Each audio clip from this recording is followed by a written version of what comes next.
نساء کا مطلب ہی عورتیں ہیں. امرأتن عورت کو کہتے ہیں عربی میں، نساءن اس کی جمع آتی ہے. اس صورت میں اللہ تعالیٰ نے خواتین کے بہت سارے حقوق بیان کیے. زمانہ جاہلیت میں بہت سارے ظلم ہوتے تھے عورتوں پر، ان کا تذکرہ کیا. بہت طویل احکام ہے، کئی بار میں بیان کر چکا ہوں.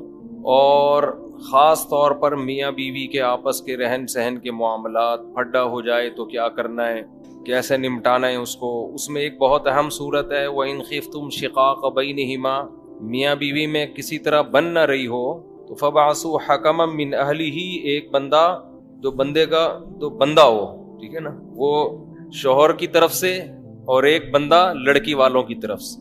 دو بندے مل کے بیٹھیں اور دیکھیں کہ ان میں غلطی کس کی ہے. سمجھتے ہیں؟ اللہ فرماتے ہیں اِن یریدا اصلاحا، اگر میاں بیوی واقعی اصلاح چاہتے ہوں گے. بعض دفعہ غلط فہمیوں کی وجہ سے بڑے مسائل کھڑے ہو جاتے ہیں، دونوں صحیح ہوتے ہیں پھر بھی لڑ رہے ہوتے ہیں. بدگمانیاں، غلط فہمیاں بہت پھیلائی جاتی ہیں نا معاشرے میں. شوہر اگر محبت زیادہ دے گا تو عورت سمجھتی ہے کہ یہ میرا یہ نہیں غلام ہے، یا اس میں کچھ ٹیکنیکل فالٹ ہے کوئی اس کے اندر. وہ اگر تھوڑا استغنا دکھائے گا تو وہ الٹا سمجھے گی. خیر بہت سارے حکام ہمارے رہ جاتے ہیں اگر ہم ایک ہی چیز کو ڈیٹیل میں لے کے چلیں. تو اللہ نے فرمایا کہ دو بندے بیٹھ جائیں، آپس میں صلح و صفائی کی کوشش کریں. اگر میاں بیوی میں سے دونوں اصلاح چاہتے ہوں گے، غلط فہمیاں دور کرنا چاہتے ہوں گے، یوفق اللہ بینہما، تو اللہ دونوں میں جوڑ پیدا کر دے گا. اس سے پتہ چلتا ہے کہ دونوں میں سے ایک بھی اگر شرارتی ہے تو پھر جوڑ پیدا نہیں ہوگا. ایک بات تو یہ ہو گئی.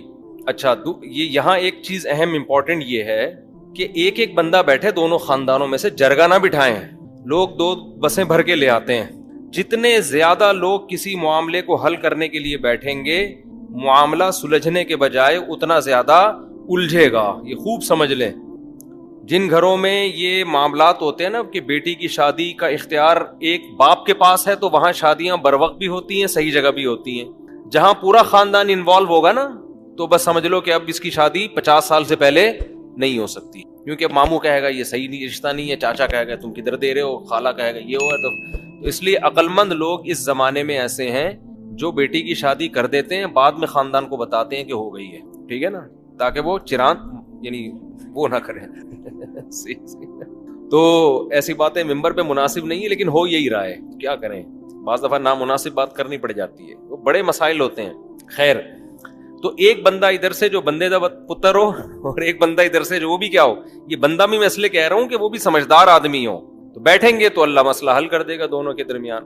اس سے بھی یہ پتہ چلتا ہے کہ اللہ تعالیٰ یہ نہیں چاہتے کہ فوراً طلاق کی طرف جاؤ، اللہ پہلے گھر کو بسانا چاہتے ہیں. ایک اور حکم جو سورہ نساء میں بیان ہوا، بعض دفعہ یہ بھی ہوتا ہے کہ میاں بیوی ایک دوسرے سے حقوق لینے کی کوشش کر رہے ہوتے ہیں مگر کوئی دے نہیں رہا ہوتا. یہ اس کے حقوق میں گڑبڑ کر رہا ہے یا وہ اس کے حقوق میں. تو اللہ نے پھر ایک آپشن بیچ کا یہ بھی دیا ہے کہ بھائی طلاق سے بہتر ہے کہ صلح کر لو آپس میں. صلح کا مطلب کچھ حقوق سے دستبردار ہو جاؤ. بعض دفعہ یہ ہوتا ہے کہ شوہر کو بیوی سے نفرت ہے، وہ نہیں چاہتا کہ میں اس کے پاس آؤں، جب بھی آتا ہوں پھڈا ہوتا ہے، وہ کوئی ایسی بات کہہ دیتی ہے جس سے اس کی کھوپڑی گھوم جاتی ہے. میں یہ قرآن کی تفسیر ہی بیان کر رہا ہوں. لوگ مجھے کہتے ہیں آپ قرآن کی تفسیر کے علاوہ باتیں کر رہے ہوتے ہو. یہ قرآن کی آیت ہے نا، وَإِنِ امْرَأَةٌ خَافَتْ مِنْ بَعْلِهَا نُشُوزًا أَوْ إِعْرَاضًا، اسی کی تفسیر ہے. تفسیر کا مطلب یہ ہوتا ہے کہ اپنے الفاظ میں اس کو ڈیفائن کیا جائے. اگر میں وہ قرآن کی آیتیں ہی پڑھوں گا وہ تفسیر تو نہیں ہوئی نا.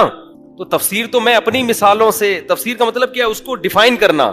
ڈیفائن ہمیشہ انسان اپنے الفاظ میں کرتا ہے، اپنے زمانے کے عرف کو دیکھ کر، اپنے زمانے کے لوگوں کو دیکھ کر، اس زمانے کی مثالیں دے کر ڈیفائن کرے گا. ڈیفائن یہ نہیں ہوتا کہ وہی آیتیں ہی پڑھنا شروع کر دوں میں. اب نیوٹن کا قانون آپ کے ٹیچر نے آپ کو پڑھایا کہ جو چیز متحرک ہے وہ ہمیشہ متحرک ہی رہے گی. نیوٹن نے ہی فرمایا تھا نا یہ، او کما قال نیوٹن. نیوٹن نے فرمایا تھا کسی اور نے فرمایا تھا؟ ابے بھائی ہم نے اسکول میں پڑھا تھا جو چیز ہل رہی ہے نا وہ ہمیشہ ہلتی چلتی رہے گی جب تک روکنے والا نہ ہو. جو رکی ہوئی ہے وہ ہمیشہ رکی رہے گی جب تک دھکا دینے والا نہ ہو کوئی اس کو. یہ نیوٹن کا قانون تھا. آپ نے لا پڑھا دیا. اب بچے کہہ رہے ہیں کہ سر آپ اس کو ڈیفائن کریں. آپ نے ڈیفائن میں وہی لا دوبارہ پڑھ کے سنا دیا. کہیں گے سر اس کو ڈیفائن کریں. آپ کہہ رہے ہیں میں ڈیفائن ہی تو کر رہا ہوں، وہی قانون آپ دوبارہ پڑھ کے سنا رہے ہیں. ہر عمل کا رد عمل ہوتا ہے، ہر ایکشن کا ری ایکشن ہوتا ہے. اس کی اسپیڈ اتنی ہوتی جتنے ایکشن کی اسپیڈ ہوگی، ٹھیک ہے نا. ابے بھائی یہ تو لا ہے نا. اب آپ ٹیچر سے کہیں گے آپ بتاؤ، تو ٹیچر اپنے الفاظ میں بتائے گا. ٹیچر کہے گا دیکھو یہ ایک گیند ہے، یہ دیوار پہ مارو گے، جتنی فورس سے مارو گے اتنی ہی فورس سے واپس آئے گی. اب آپ کہو سر ہم نے آپ کو نیوٹن کا قانون پڑھانے کا گیند اور بلے کی مثالیں دینے کے لیے نہیں کہا. یہ میرے بیان کے ساتھ لوگ کمنٹس میں حشر کر رہے ہوتے ہیں کہ ان کو تفسیر کے نام پہ پتہ نہیں کیا چیزیں پڑھا رہے ہیں لوگوں کو.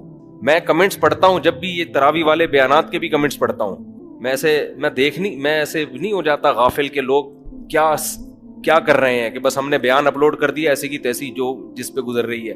میں عموماً کمنٹس پڑھ رہا ہوتا ہوں کہ تبصرہ کیا ہے، لوگوں کا فائدہ ہو رہا ہے، نقصان ہو رہا ہے. اس میں بعض دفعہ مجھے میرے اصلاح کی چیزیں بھی مل جاتی ہیں. بعض کمنٹس ایسے ہوتے ہیں وہ نیگیٹو ہوتے ہیں لیکن ہوتے صحیح ہیں، تو مجھے آئندہ سدھرنے کا موقع مل جاتا ہے. تو میں وہ کمنٹس دیکھتا ہوں. بعض تو ایسے خاندانی کمنٹس ہوتے ہیں اسکرین شاٹ لے کے اپنے پاس سیو کر لیتا ہوں، سمجھتے ہو. تو انسان کو پتا ہونا چاہیے اس کی بات کا معاشرے پہ کیا اثر پڑ رہا ہے. دیکھو اچھا ڈاکٹر آپ کا علاج کرے گا، 1 ہفتے کی دوا دے کے کہے گا رپورٹ پیش کریں ہوا کیا اس دوا سے، فائدہ ہوا کہ نقصان ہو. پھر وہ مناسب سمجھے گا تو ہفتے بعد دوا چینج کر دے گا، نہیں تو اسی دوا کو باقی رکھے. اور جو 2 نمبر ڈاکٹر ہوگا پکڑا کے بولے گا بھاڑ میں جائے، مادہ فاسدہ نکل جائے بس کسی طریقے سے، اس کا پیٹ صاف ہو جائے، مرے جیے ہماری غرض. تو اس لیے میں کمنٹس دیکھتا ہوں، لوگوں کے تبصرے پڑھتا ہوں. تو لوگ بہت سے یہ تبصرہ کر رہے ہوتے ہیں کہ تفسیر کا لیکچر ہے اور اپنی زیادہ چلا رہے ہوتے ہیں. تو اپنی کچھ بھی نہیں ہوتی اس میں، آیت قرآن کی ہوتی ہے، مثالیں ہم آج کے زمانے کے لحاظ سے. تبھی تو پیغمبر صلی اللہ علیہ وسلم کو بھی اللہ نے کیا قرآن میں فرمایا کہ اے نبی آپ قرآن ان کے سامنے پیش کریں پھر اس کو بیان بھی کریں. تو نبی نے اپنے الفاظ میں بیان کیا ہے، اس زمانے کے حساب سے مثالیں دی ہیں. سمجھتے ہو کہ نہیں سمجھتے؟ تو اب دوسرا پہلا حکم تو بتا دیا نا، دونوں میں پھٹا ہو تو کیا کرنا ہے.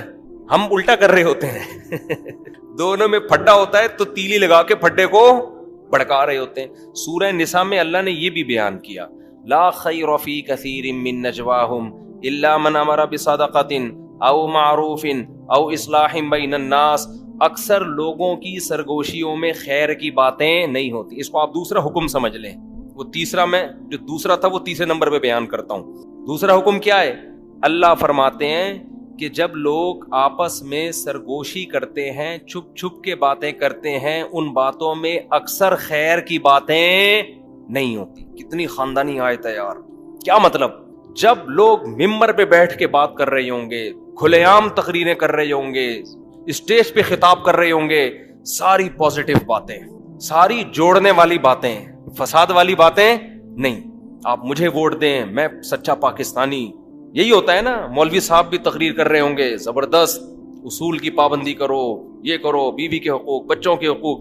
قرآن کہتا ہے لیکن جب چپ کے آپس میں جو سرگوشیاں ہوتی ہیں نا، ان میں خیر کی باتیں کم ہوتی ہیں، ان میں لڑانے کی باتیں زیادہ ہوتی ہیں. آپ ساس سے تقریر کروا لینا خواتین کے حقوق پر، بہو کے حقوق پر 1 گھنٹہ تقریر کریں گی ساس، لیکن چپکے سے کسی کوئی خاتون جائیں اور ساس سے پوچھیں کہ آپ کی بہو مارکیٹ میں کیسی چل رہی ہے، پھر دیکھو چپکے سے جو بات کرے گی نا کان میں، سوائے وہ ساسیں جو میرا بیان سن رہی ہیں، ایسی لڑائی کی باتیں کریں گی. بہن کیا بتاؤں، ایسی نالائق بہو مجھے ملی ہے، کم بخت 12 بجے تو سو کے اٹھتی ہے، وہ 12 بجے تک سوتی رہتی ہے، کسی کام کی نہیں ہے، اور میرا بیٹا جورو کا غلام بنا ہوا ہے. لڑوانے والی باتیں. بہو سے بھی کروا لو تقریر، ساس کے حقوق پر پورے خطوط لکھ دے گی، کتابیں بھر دے گی، لیکن چپکے سے جب بات کرے گی اپنے شوہر کے کان میں تو اس کی کان میں اس کی ماں کے خلاف نفرت بھر رہی ہوتی ہے، سوائے ان بہوؤں کے جو میرا بیان سنتی ہیں. یہ ہر دفعہ بریکٹ میں لگانا پڑتا ہے. تو اسی طرح بہن سے پوچھ لو، کھلے عام پوچھو سب کے سامنے مجمع میں، تو بہن بتائے گی بھابھیوں سے بلا وجہ نفرت کرتے ہیں لوگ، گھر میں مل جل کے رہنا چاہیے، وہ بھی کسی کی بیٹی ہے جو تمہارے گھر چل کے آئی ہے. لیکن آپ کبھی چھاؤں میں لے جا کے اپنی بہن سے پوچھیں، چھاؤں میں لے جا کے اپنی بہن سسٹر سے بولیں ذرا ادھر سائڈ پہ آ جاؤ، وہاں تو سب بیٹھے ہوئے تھے نا، ذرا چھاؤں میں آ جاؤ، تم سے ایک بات کرنی ہے. چھاؤں میں آ کے ذرا بتاؤ میرے کان میں میری بیگم کیسی ہے، بتاؤ کان بھرے گی کہ نہیں بھرے گی، بولو نا. اکثر لوگ مجھے بتاتے ہیں کہ ہمارا اپنی بیوی کے ساتھ بڑا اچھا رویہ ہوتا ہے، بیوی کا ہمارے ساتھ، ہم دونوں ایک دوسرے کی خامیاں برداشت کرتے ہیں، ہنسی خوشی زندگی گزرتی ہے. مجھے پتا ہے میری بیوی میں کیا گڑبڑ ہے، بیوی کو پتا ہے میرے شوہر میں یہ ٹیکنیکل فالٹ ہے، چلو آپس میں کمپرومائز انہوں نے کر لیا. لیکن جب بہن آئے گی ہمارے گھر میں رہنے کے لیے، پھڈا میرا بیوی کے ساتھ ہوتا ہے، بہن کے ساتھ نہیں ہوتا. پھڈا کس کے ساتھ ہوتا ہے؟ بیگم کے ساتھ. پتہ نہیں کیا کان بھر کے جاتی ہے، اماں کے بھی یہ پڑھی ہوئی کیوں ہے 10 بجے تک، اس کو تو ہم تو اپنے گھر میں ایسے نہیں ہیں.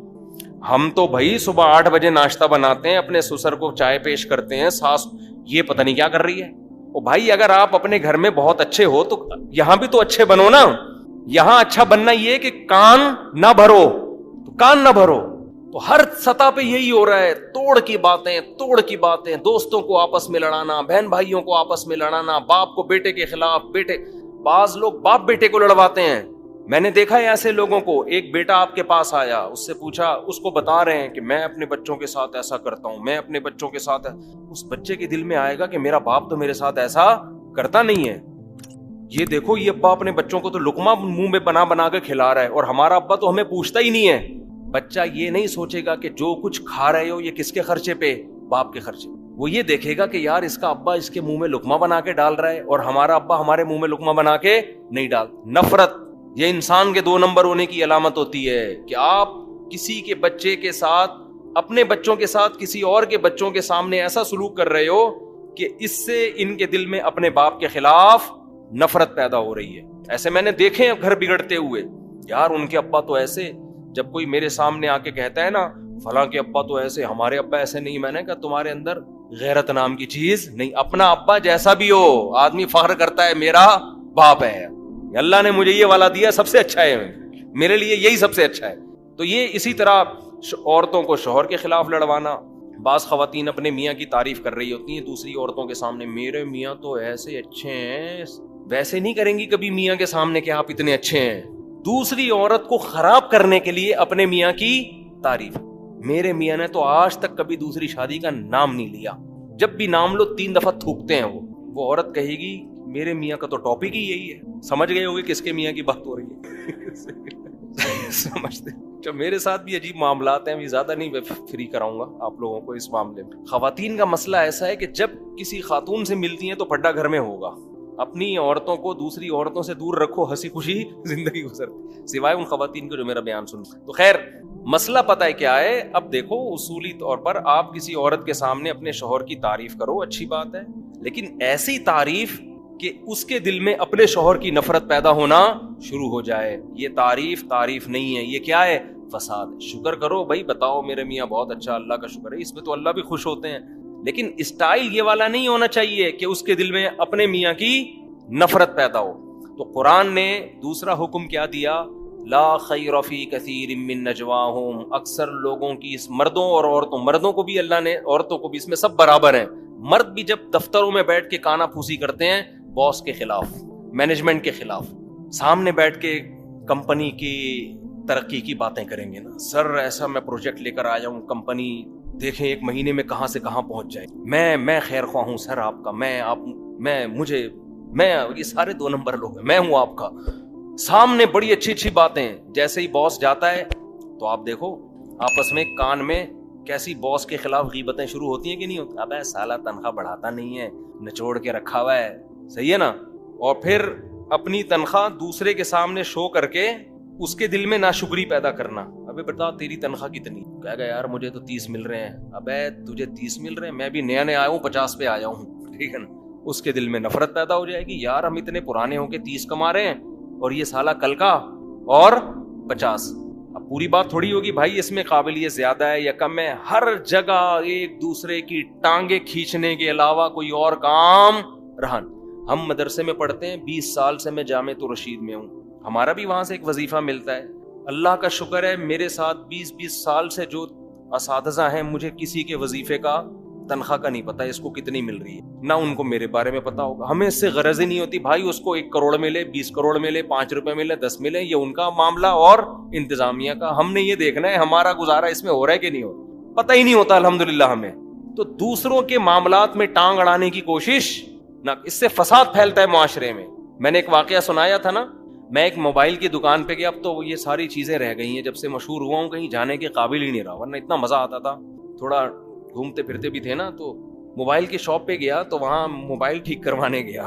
ایک بندہ کیا کر رہا ہے، جو بیٹھا ہوا ہے نا وہاں موبائل ٹھیک کرنے کے لیے، وہ ٹھیک کر رہا ہے. دوسرا جس کو بیچنے پہ لگایا ہوا تھا وہ اس کا کام آ کے دیکھ رہا ہے یہ ٹھیک کیسے کر رہا ہے. جو اونر تھا نا اس کو غصہ آ گیا، ابے تجھے موبائل بیچنے پہ لگایا ہے، تو اپنا کام کر، تو اس کے کام میں کیوں گھس رہا ہے. اتنی موٹی موٹی گالیاں انہوں نے نکالنا شروع کر. اب گالیاں آپ خود ہی گھر جا کے سوچ لیے گا. اس کی طرف میں اشارہ بھی نہیں کر سکتا. اس کو غصہ اس بات پر آیا کہ تو اپنا کام کر نہیں رہا ہے, اس کا کام فری میں سیکھنے کی کوشش کر رہا ہے. صحیح ہے نا, دیکھ رہا ہے یہ ٹھیک کیسے کر رہا ہے تاکہ کل میں اپنی دکان کھول کے میں بھی کیا کروں. تو وہ مالک سمجھ گیا, جو اونر تھا نا شاپ کا, جو بزنس کا مالک تھا, وہ سمجھ گیا کہ یہ 2 نمبر ہی کر رہا ہے. بعض لوگ گھننے ہوتے ہیں, آپ کو لگایا سیل آؤٹ کرنے پر, سیل پرچیزنگ پر لگا دیا, آپ کیا کر رہے ہو, گھننے بن کے بیچ کم رہے ہو اور دوسرے کے کام کو چیک زیادہ کر رہے ہو, اس سے سیکھ رہے ہو. بھائی سیکھنا چاہتے ہو نا, سیدھا سیدھا اس کو بتاؤ سر میں آپ سے یہ کام سیکھنا چاہتا ہوں. کہے گا ٹھیک ہے بھائی اتنی فیس دے دو میں آپ کو سکھا دوں گا. فری پھوکٹ میں سیکھنے کے لیے کیا ہو رہا ہے, جھانکا تاکی ہو رہی ہے, کر کیا رہا ہے یہ, دیکھوں کیا کر رہا ہے. اس کو اتنا اس شرارت سمجھ گیا نا, اس کی اتنی گالیاں دی نا اس نے, میں کھڑا ہوں گالیاں پہ گالیاں دیے جا رہے, جیسے معین اختر کے ماموں نے جو گالیاں دی تھی. تو یہ بھی 2 نمبر ہی ہے. آپ کو جو کام لگایا آپ وہ کام کرو, آپ دوسرے کے کام میں ٹانگ نہ اڑاؤ. اگر آپ نے سیکھنا ہے تو آپ بتا دو بھائی ادارے کھلے ہوئے ہیں, یا اس کو بول دو یار تم مجھے سکھا دو, وہ کہے گا میں اتنے پیسے دوں گا آپ کو. خیر, تو جب بھی چپ کے چھاؤں میں اور اس طرح شرارتیں ہوتی ہیں تو اللہ فرماتے ہیں لوگوں کی اکثر سرگوشی تو سمجھتے ہیں نا, اکثر سرگوشیوں میں خیر کی باتیں نہیں ہوتی, توڑ کی باتیں ہوتی ہیں. تو دوسرا حکم اللہ نے سورہ نساء میں کیا دیا, اور سورہ نساء میں اللہ یہ حکم اس لیے دے رہے ہیں کہ گھر جو ٹوٹتے ہیں نا وہ خواتین کی سرگوشیوں سے ٹوٹتے ہیں, اس میں مردوں کا کردار کم ہوتا ہے. گھر جوڑنا بھی کس کا کام ہے, عورت کا, توڑنا بھی کس کا کام ہے, عورت کا. تو گھر کی مالکن تو وہ ہوتی ہے نا, اس لیے اللہ نے اس آیت کا ذکر کہاں کیا, اس سورت میں جس کا نام ہی سورہ نساء ہے. تو اس میں خاص طور پر خواتین کو کہا جا رہا ہے کہ شوہر کو اس کی بیوی کے خلاف مت ورغلاؤ, ساس کو بہو کے خلاف مت ورغلاؤ, بہو کو ساس کے خلاف پڑوسنیں آ کے بتا رہی ہوتی ہیں تمہاری بہو ایسی, ساس کو وغیرہ وغیرہ جو بھی ہو رہا ہے معاشرے میں. تو دوسرا حکم اللہ نے دیا کہ جب بھی چپ چھپ کے باتیں کرو گے تو باتوں میں کیا کرو, خیر ڈالو, خیر. اور قرآن کے الفاظ دیکھو, من یفعل ذلک ابتغاء مرضات اللہ, جو بھی لوگوں میں جوڑ پیدا کرے گا اللہ کو راضی کرنے کے لیے. یہ اللہ نے کیسا زبردست لفظ کہا, جوڑ پیدا کرنے میں خوشی نہیں ہوتی انسان. جوڑ یا تو جب پیدا کرے گا یا کوئی کمیشن, جب تک کوئی کمیشن ملے گا. فری پھوکٹ میں جوڑ پیدا کرنا آسان کام. آدمی دوسروں کو لڑتا ہوا دیکھ کے ہی خوش ہوتا ہے, انسان کی عادت ہے یہ کہ سب لڑے میں سکون سے رہوں بس. آپ دیکھ لو کسی گھر سے پھڈے کی آواز آئے نا, سارے کھڑے ہو کر کان لگا کے سننا شروع کر دیتے ہیں. ہوتا ہے کہ نہیں ہوتا یار, ہو کیا رہا, اور انجوائے کرتے ہیں, انجوائے کر رہے ہوتے ہیں. تو اس لیے اللہ کہتے ہیں جو جوڑ پیدا کرے گا ابتغاء مرضات اللہ, اللہ کو راضی کرنے کے لیے, کیونکہ اس میں اللہ کی رضا کے علاوہ آپ کو کخ بھی ملنے والا نہیں ہے. حتیٰ کہ لوگ بھی تعریفیں نہیں کرتے, لوگ بھی اس کو قریب کرتے ہیں جو منفی باتیں زیادہ کرتا ہے. آپ ذرا غیبتیں شروع کر دو, اس کی ادھر اس کی ادھر, وہ برائے گا, بولے گا یار تھوڑا میرے ساتھ بھی ہو جائے کچھ شیئر, ٹھیک ہے نا, کیا کہہ رہے تھے, سنا ہے تم بتا رہے تھے وہ بندہ 2 نمبر ہے. لیکن اگر کوئی تعریفیں کر رہا ہے کہ وہ بھی ٹھیک ہے تو وہ بھی ٹھیک ہے تو وہ بھی ٹھیک ہے تو وہ بھی ٹھیک ہے, دفعہ ہو یہاں سے, فضول باتیں لے کے بیٹھ, بورنگ. تو لوگ بھی نا توڑنے والوں کو, اور مشہور بھی توڑنے والے زیادہ ہوتے ہیں. یہ جو بعض لوگ یوٹیوب پہ مشہور ہو گئے نا, ان کی شہرت کی وجہ یہی ہے کہ وہ بھی غلط, وہ بھی غلط, وہ بھی غلط, وہ بھی غلط, وہ بھی غلط. لوگوں نے کہا یار یہ حق پرست آدمی ہے, یہ مشہور ہو گئے. اگر یہ کہتے کہ امام ابو حنیفہ بھی ٹھیک ہے, امام شافعی بھی ٹھیک ہے, امام بخاری بھی ٹھیک ہے, اور علماء دیوبند بھی ٹھیک ہیں, اور بریلوی والے بھی بہت سے اچھے ہیں, اور اہل حدیث میں بھی کچھ اچھے لوگ ہیں, اور دیوبند میں بھی کچھ اچھے, سارے تو دیوبند میں بھی اچھے نہیں ہیں کہ آپ سمجھے کہ دیوبند کی بات آئی تو آدھے کر دیا. تو ہر قوم میں بھائی اچھے بھی ہیں, ہر قوم میں کیا ہیں, برے لوگ بھی ہیں. تو اب بجائے اس کے کہ برے لوگوں کی برائیوں کو ہائی لائٹ کیا جائے, ان کے نظریات کو بیان کر دو نا. نام لے لے کے فلاں آدمی نے یہ ارشاد فرمایا, الو کا پٹھا ہے 1 نمبر کا, فلاں آدمی نے یہ کہا ہے 2 نمبر. ابے بھائی یہ کہنے کی کیا ضرورت ہے, آپ بولو یہ نقیدہ کیا ہے, یہ برا ہے. دیکھو قرآن کیا کہہ رہا ہے, وَلَا تَسُبُّوا الَّذِينَ يَدْعُونَ مِن دُونِ اللَّهِ, ان کے بتوں کا نام لے لے کے برا مت کہو, انتقام کی آگ بھڑکے گی ان میں. یہ بتاؤ کہ اللہ کے سوا جتنے معبود ہیں کیا ہیں, باطل. جب آپ اسپیسیفک لوگوں کے نام لے لے کے فلانا ایسا فلانا ایسا, تو اس سے جاہل لوگ تو بہت خوش ہو جاتے ہیں, لیکن جو معاشرے میں تعمیری کام کرنا چاہتے ہیں وہ سمجھ جاتے ہیں کہ اس سے معاشرے میں تعمیر کا کام نہیں ہوگا, اس سے تخریب کاری, فرقہ واریت بڑھے گی. اور کمال یہ ہوتا ہے کہ ایسے فرقہ پرستوں پہ لیبل لگا دیا جاتا ہے فرقہ واریت کے خلاف بڑا مؤثر کام کر رہے ہیں. یہ ایسا ہی ہے جیسے زرداری نے تقریر کہی تھی کہ جب غریب کو بھوکا دیکھتا ہوں مجھے افسوس ہوتا ہے, بندر بھی ہنسے تھے اس کے اوپر. تو ایسے لوگوں کو جب لوگ کہتے ہیں نا فرقواریت کے خلاف بہت اچھا کام کر رہے ہیں، تو جنگل کے بندروں کے سامنے اگر آپ جا کے کہیں گے وہ بھی ہنسیں گے، گدھے بھی ہنسیں گے. اگلے دن ہنسے گا گدھا، لیکن ہنسے گا ضرور، اس کو سمجھ میں دیر سے بات آتی. خیر، تو جوڑ کی بات تو قرآن میں کیا کہتا ہے؟ جو اللہ کے لیے یہ کام کرے گا فَسَوْفَ نُؤْتِيهِ أَجْرًا عَظِيمًا، ہم اسے بہت بڑا اجر عطا فرمائیں، بہت بڑا اجر عطا. 2 حکم بیان ہو گئے. تیسرا حکم، بہت سارے حکام رہ جاتے ہیں اس لیے ذرا اسپیڈ میری آج زیادہ ہے. تیسرا حکم جو میں بیان کر رہا تھا، جو دوسرے نمبر پہ بیان کر رہا تھا، وہ تیسرے نمبر پہ، کہ اگر میاں بیوی آپس میں ایسی ان کی بن رہی ہے کہ ایک دوسرے کو دیکھنا ہی پسند نہیں کر رہے، مسئلے ہی حل ہی نہیں ہو رہے کم وقتوں کے، میاں گھر میں آتا ہے، بیگم ایسی بات کرتی ہے کہ 2 فٹ غصے سے اچھلنا شروع کر دیتا ہے، واپس چلا جاتا ہے کہ میں آیا کیوں. یا شوہر میں کوئی ایسا فالٹ ہے کہ عورت کو وہ بالکل بھی اچھا نہیں لگ رہا، کوئی بھی وجہ ہو سکتی ہے اس کی، بدبو بہت ہے. بعض ایسے بھی میاں مارکیٹ میں ہیں، خواتین جب میں فون اٹھایا کرتا تھا بتاتی تھی ہمارے میاں صفائی کا خیال نہیں کرتے، کہتی ہیں وہ ادھر ہی پڑا رہا ہے بس اس دوسرے کمرے میں. تو کوئی بھی وجہ ہے تو طلاق سے بہتر کیا ہے؟ ایک آپشن اللہ نے دیا ہے، صلح کا راستہ اختیار کر لو، کچھ حقوق ایک دوسرے سے دستبردار ہو جاؤ. سمجھتے ہو کیا ہو جاؤ؟ دستبردار. مثال کے طور پر آپ جب گھر میں جاتے ہو، کسی کی بیوی بہت ہی بد اخلاق ہے، بعض ہوتی ہیں جب بات کریں گے آدمی کی کھوپڑی تمیز سے بات ہی نہیں کرتی، جو خواتین بیان سن رہی ہیں ان کے علاوہ. بعض دفعہ مرد ایسے ہوتے ہیں بدتمیز ایک نمبر کے، جب آئیں گے یہ ہڑی ہڑا شروع کر دیں گے. اب ڈر یہ ہے کہ یار اگر یہ دونوں اسی طرح چلتے رہے نا تو ان میں ڈیورس لازمی، ورنہ یہ ایک دوسرے کو مار دیں گے جان سے. تو ایسی صورت میں کمپرومائز کا راستہ اختیار کیا جائے. کیا راستہ اختیار کیا جائے؟ شوہر یہ کہہ سکتا ہے بھائی تمہارے اخلاق ایسے میں میں افورڈ نہیں کر پا رہا ہوں، جب گھر میں آؤ پڈا ہوتا ہے، اب ڈیورس دوں گا مجھے بھی نقصان ہے اور تمہیں بھی.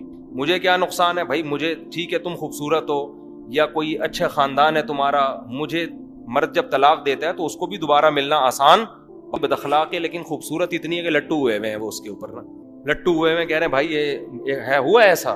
ایک صاحب کی بیوی بڑی خوبصورت تھی، بس وہ بد اخلاق بہت تھی، انہوں نے طلاق دے دی، دوسری خوش اخلاق بہت ملی مگر ان کو پسند ہی نہیں آ رہی. وہ کہہ رہے یار وہ بد اخلاق اچھی تھی یار، کہہ رہے مجھے اچھی نہیں لگ رہی ہے بالکل. خیر ہم نے ان کو سمجھایا کہ اس کو گزارا کرو، اللہ کا شکر ہے وہ خوش ہیں، بچے ہیں ان کے. تو ایسی کنڈیشن میں آپس میں کیا کیا جائے؟ فلا جناح علیہما ان یصلحا بینہما صلحا، آپس میں کیا کر لو؟ سلو. سلو کسے کہتے ہیں؟ کچھ حقوق لو کچھ حقوق چھوڑ دو. دوسری شادی میں عموماً اس کی ضرورت پڑ جاتی ہے. اب ایک ہمارے دوست تھے ڈیفینس میں، ان کی پہلی بیوی کیا تھی وہ میں بتاؤں گا تو وہ پکڑے جائیں گے، لوگ سمجھ جائیں گے ان کی بات ہو رہی ہے. وہ بہت ہی اعلیٰ خاندان کی، اتنی اعلیٰ خاندان میں بتاؤں آپ کو تو آپ کہیں گے واقعی یہ بہت ہی اونچا خاندان ہے، لیکن وہ پکڑے جائیں گے اس لیے میں نہیں بتا رہا. میں تو نہیں چاہتا نا کوئی رنگے ہاتھوں پکڑا جائے. ٹھیک. اب کیا ہے کہ پیسہ بہت ان کے پاس، بالکل ینگ جوان آدمی. ڈیفینس ہی میں ایک خاتون ہو گئی جوانی میں بیوہ، 2 بچے بھی بیچاری کے. ینگ لڑکی 23-24 سال کی 2 بچوں کے ساتھ کیا ہو گئی؟ بیوہ. ہمارے معاشرے میں کوئی سر پہ ہاتھ رکھنے والا نہیں ہو، سمجھتے ہو؟ کوئی پرسان حال نہیں ہے، زندگی برباد. یا تو وہ برائی کی طرف جائے. وہ صاحب میرے پاس آئے، کہنے لگے بھائی میں اس سے نکاح کرنا چاہتا ہوں، وہ بھی راضی ہے میں بھی راضی، لیکن اگر میرے خاندان کو پتا چلا تو میری بوٹیاں اتنی بنائیں گے نا کہ کتوں کو بھی، یعنی اتنی بوٹیاں بنائیں گے کہ کراچی کے اگر کتوں میں ان کے، میں اپنے الفاظ میں بیان کر رہا ہوں، سب کو کافی ہو جائیں گی. وہ اتنا خطرناک ڈینجرس خاندان ان کا. میں تو کوشش یہی کرتا ہوں بھائی بتا کے کرو، مار دیں گے نا مر جاؤ. انہوں نے کہا واقعی مار دیں گے. بعض دفعہ تو خواتین دھمکیاں دے رہی ہوتی ہیں نا، تیری ٹانگیں توڑ دوں گی. بچوں کو ٹانگیں تھوڑی توڑتی ہیں، بچوں کو نہیں صبح شام خواتین دھمکیاں دیتی تیرے دانت توڑ دوں گی، تیری زبان کاٹ دوں گی. اب یہ تھوڑی ہوتا ہے کہ واقعی کاٹ دیں. بعض دفعہ وہ کہیں بھائی یہ نہیں ہو سکتا، تو میں نے کہا پھر کسی ایسے کو کرنے دو جو پراپر اس کے حقوق ادا کرے. انہوں نے کہا کوئی تیار ہی نہیں ہو رہا کرنے کے لیے. نہیں ہوتے تیار مرد، بیان سنتے ہیں انجوائے کرتے ہیں، پتلی گلی سے نکل جاتے ہیں بس. اب لڑکی کی ایج آہستہ آہستہ خراب ہوگی، اس کے بچوں کو سہارا چاہیے. خاندان والے بھی ہاتھ پیچھے کھینچ لیتے ہیں، کہتے ہیں جاب کرو. بس ہر ایک کے پاس اب حل کیا ہے؟ جاب کرو. ایسی لڑکیوں کو جاب میں خطرہ زیادہ ہوتا ہے. ہر شخص کو پتا ہوتا ہے اس کا شوہر نہیں ہے، بیوہ ہے یا طلاق یافتہ ہے، سب گندی نگاہیں ڈالتے ہیں. ایسی شدید مجبوری میں دیکھو یہ نارملی ایسا نہیں ہے. نارملی تو یہ ہے کہ جب کریں گے تو پراپر حقوق ادا کریں اس کے. ڈنکے کی چوٹ پہ ایسی کی تیسی، بائک کے پیچھے موسٹ وانٹڈ لکھوا دیں آپ، ہٹو بچوں لکھوا دیں آپ، کچھ بھی لکھوا دو آپ. لیکن بعض کنڈیشن ایسی واقعی ہوتی ہیں کہ وہ مار دیں گے اس کو. وہ برین ہیمریج سے مر جائے گا. تو ایسی صورت میں بھائی ہم نے ان کو مشورہ دیا کہ اس خاتون سے آپ نکاح کریں اور اس کو بولیں کہ بھائی شدید مجبوری ہے, میں ساری زندگی اس نکاح کو چھپاؤں گا. دیکھو مجھے یہ واقعہ بیان کرتے ہوئے ڈر اس لیے لگتا ہے کہ لوگ کہیں دوسری شادی اس طرح سے نہ شروع کر دیں. یہ غلط طریقہ ہے, یہ شدید مجبوری میں ہے, نارملی ایسا نہیں ہے. کیونکہ پھر لوگ نا چسکے لینے کے لیے یہی طریقہ اختیار کرنا شروع کر دیں گے. اس میں مردوں کے مزے ہیں, لڑکیوں کا بیڑا غرق, تباہ ہو جائیں گی لڑکیاں. تو یہ شدید مجبوری کے حکم بیان کر رہا ہوں. شدید مجبوری, وہ مجبوری ان کی میں جانتا ہوں کیا ہے, کہ واقعی وہ مار دیں گے ان کو. ٹھیک ہے نا, ایسا خاندان میں کی ہے. تو اب ان کو کیا ہوا کہ بھائی وہ لڑکی کا بھی فائدہ ہے. وہ میں نے پھر ہم نے یہ طے کیا, میں نے ان سے شادی کروا دی. تو یہی طے ہوا کہ بھائی یہ رات میں باریاں نہیں دیں گے. یہ باریاں کب دیں گے بولو؟ دن میں. اور ایک اماؤنٹ انہوں نے بیوی کے لیے باندھ دیا. زیادہ تفصیل بتاؤں گا پھر پکڑے جانے کا خطرہ ہے نا. ٹھیک ٹھاک مالدار آدمی ہے تو اچھے خاصا ایک اماؤنٹ باندھ دیا. بچیوں ان کا جو ہے نا وہ ان کی بیٹیوں کی 2 بیٹیاں تھی, اس کی کفالت, بیٹیاں بیٹا پتہ نہیں واللہ عالم. پھر اللہ نے ان کو بھی اولاد دی. تو الحمدللہ 10-15 سال سے ہنسی خوشی زندگی اسی طرح سے گزر رہی ہے. ٹھیک ہے نا. تو وہ لڑکی کو شوہر مل گیا, بچوں کا سرپرست مل گیا, مزید اولاد مل گئی. تو اب مسئلہ یہاں کیا ہوا ہے کہ یہ ہے وہ آیت جو میں سمجھانا چاہ رہا ہوں. اللہ فرماتے ہیں اگر حقوق پورے ادا کرنا کسی طرح ممکن نہیں ہے تو طلاق سے بہتر ہے, یا عورت بغیر شوہر کی زندگی گزارے یا شوہر بھی بغیر بیوی کی زندگی گزارے, اس سے بہتر ہے کوئی بیچ کا راستہ اختیار کر. کیونکہ عورت کا حق ہے رات کی باری. اگر وہ اپنے حق سے دستبردار ہو جائے, انہوں نے پہلے بتا دیا بھائی میں رات کی باری نہیں دے سکتا, کیونکہ رات جب مارکیٹ سے شارٹ ہوں گا تو پکڑا جاؤں گا میں. سمجھتے ہو کہ نہیں سمجھتے؟ تو اب کیا ہے کہ وہ اچھا جب ان کے اولاد ہوئی, میں نے کہا بھائی اس بچے کو نادرہ میں رجسٹرڈ کرواؤ اس کو. اب وہ ان کے انتقال کے بعد بچہ آ رہا ہوگا کہ یہ میرے ابا کا جنازہ ہے, مجھے بھی وراثت میں حصہ چاہیے, یہ میرے ڈاکومنٹس. سمجھ میں آ رہی ہے بات؟ اب ہر خاتون ڈیفینس میں پریشان ہوگی کہیں میرے شوہر کے بارے میں تو نہیں. ڈیفینس میں ہر عورت کا دل اب لرز رہا ہوگا کہ کہیں یہ میرے میاں کے بارے میں بات تو نہیں ہو رہی. تو ہو سکتا ہے گلشن اقبال میں ہو ڈیفینس, میں نے پیار سے کہہ دیا گلشن اقبال کو. ہو سکتا ہے کراچی میں نہ ہو, یہ اسلام آباد کا واقعہ بیان کر رہا ہوں. تو ڈیفینس کی کوئی خاتون پریشان ہونے کی کوشش نہ کریں. اور یہ دیکھو کہ اس خاتون کا گھر بھی بس گیا, برائی سے بھی بچ گئی, بچوں کو سرپرست بھی مل گیا. اب بعض دفعہ جب کیونکہ نکاح میں نے پڑھایا تھا تو ان خاتون کا فون آیا مجھے رات کی باری چاہیے, میرے میاں کو مجبور کریں, یہ کیسا میاں ہے, دن میں آتا ہے رات میں مارکیٹ سے شارٹ. میں نے ان کو سمجھایا, میں نے کہا زیادہ مجبور اس کو کرو گی نا آپ تو میاں لیس ہو جاؤ گی. اس سے بہتر نہیں ہے کہ بالکل ہی میاں کے بغیر زندگی سے بہتر نہیں ہے ایک عدد میاں مل گیا. ہاں اگر آپ کو عورت کو تو ہم یہی کہیں گے بھائی ایسے آدمی سے کرو جو پراپر آپ کو باریاں دے رہا ہو. لیکن جب نہیں مل رہا تو کیا کرے گی؟ تو زنا سے تو بہتر ہے نا, برائی سے تو بہتر ہے. اچھا خاصا اماؤنٹ باندھ دیا منتھلی, وہ کہاں اتنا جاب کر کے کما سکتی تھی. تو یہ ہے وہ آیت جو میں آپ کے سامنے بیان کرنا چاہتا ہوں. یہ مجبوری میں جائز ہے. تو یہ شادی سے پہلے بھی جائز ہے, شادی کے بعد بھی. شادی کے بعد بھی بعض دفعہ ایسے ہوتا ہے کہ میاں بیوی میں پھڈے ہو رہے ہیں, جھگڑے ہو رہے ہیں, ایک دوسرے کی شکل دیکھنا نہیں چاہ رہے.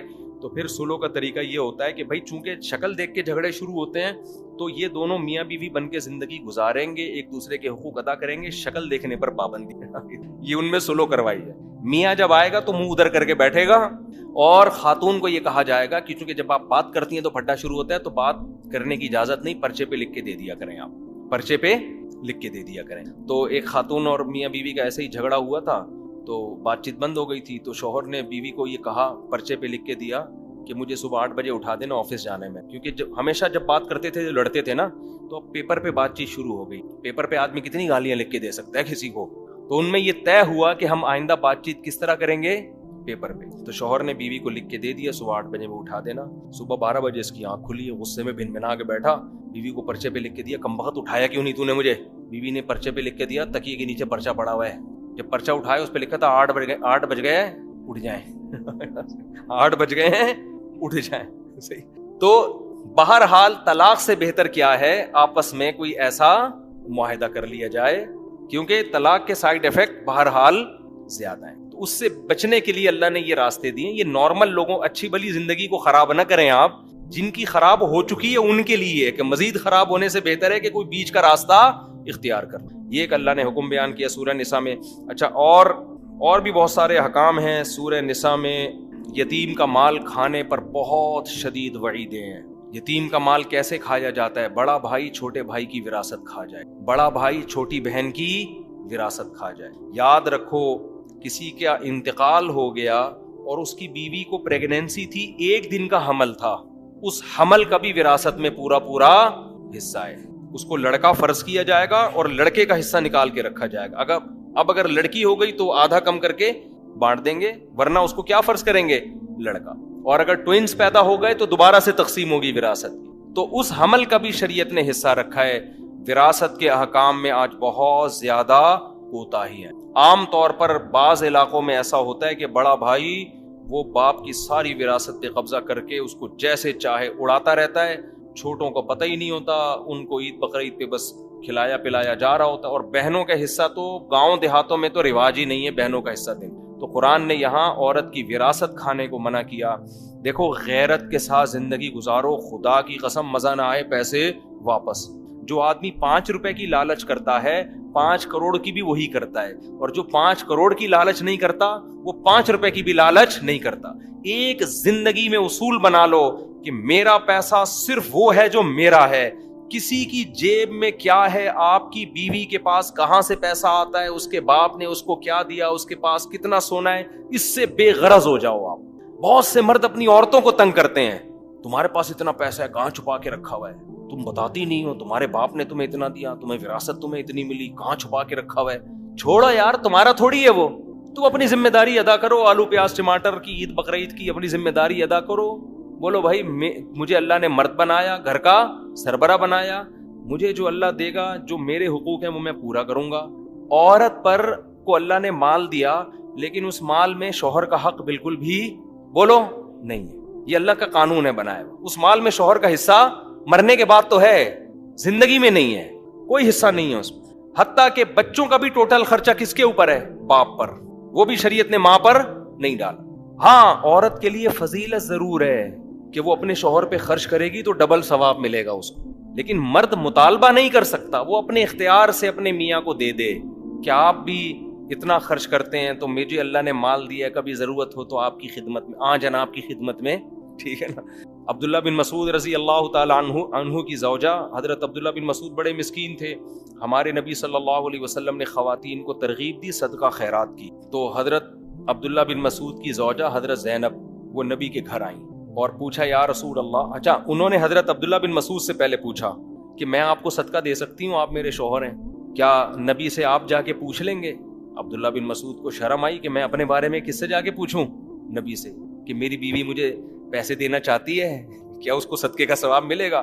غیرت کی صحابہ نے فرمایا میں نہیں پوچھوں گا جا کے، یہ مجھے شرم آتی ہے اس سے ایسا پوچھتے ہوئے، تم نے پوچھنا ہے تم ہی جا کے پوچھو.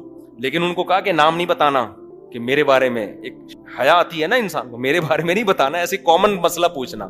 تو حضرت زینب چلی گئی رسول اللہ صلی اللہ علیہ وسلم کے گھر پہ. حضرت بلال خادم تھے، باہر نکلے، کون ہو کیوں آئی ہو، نام نہیں بتایا کہ بھائی ایک عورت اپنے شوہر پہ اگر پیسے دیتی ہے تو اس کو صدقے کا ثواب ملے گا کہ نہیں ملے گا.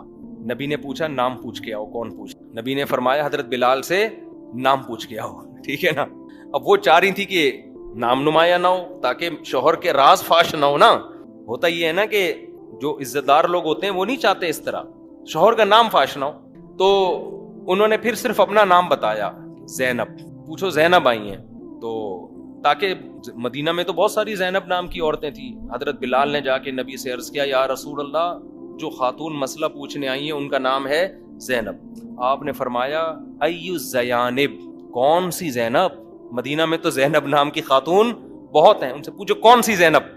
شاید نبی اس لیے بھی پوچھنا چاہ رہے تھے کہ شوہر کا تو پتہ چلے کس شوہر پہ خرچ کرنا چاہتی ہیں، شوہر کا تو پتہ چلے.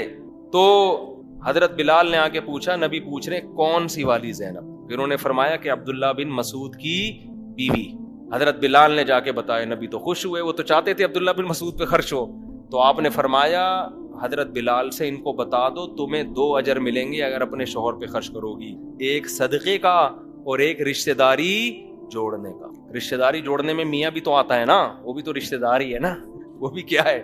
تو عورت اگر اپنے شوہر پہ خرچ کرے لیکن شوہر لالچی نہ ہو، جو لالچی میاں ہے نا ان کی عورتوں کو میں منع کرتا ہوں کہ اپنے شوہروں پہ خرچ کرو. پتہ نہیں ہم لالچی لوگوں سے کچھ شاید ذاتی طور پر ہمیں کوئی بغض ہے.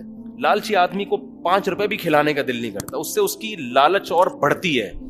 مستغنی ہو آدمی, عورت کے مال پہ نظر نہ رکھے, پھر عورت کو چاہیے اس پہ بھی, بلکہ عورت کو اگر شوہر غیرت مند ہے عورت کو بولے بھائی میرا مال میرا ہے ہی نہیں, ہم اور آپ ایک ہیں تو مال بھی ہمارا کیا ہے, ایک ہے, آپ کو جب ضرورت ہو آپ لے لی. عورت کو تو یہی کرنا چاہیے, لیکن مرد کو چاہیے وہ اپنی بیوی کے مال پہ نظر بولو نہ رکھے. سمجھتے ہو کہ نہیں سمجھتے؟ ہاں ایک بات. دوسری بات یہ کہ عورت پر شوہر کا خرچہ بالکل بھی نہیں ہے, چاہے کتنی کروڑ پتی ہو.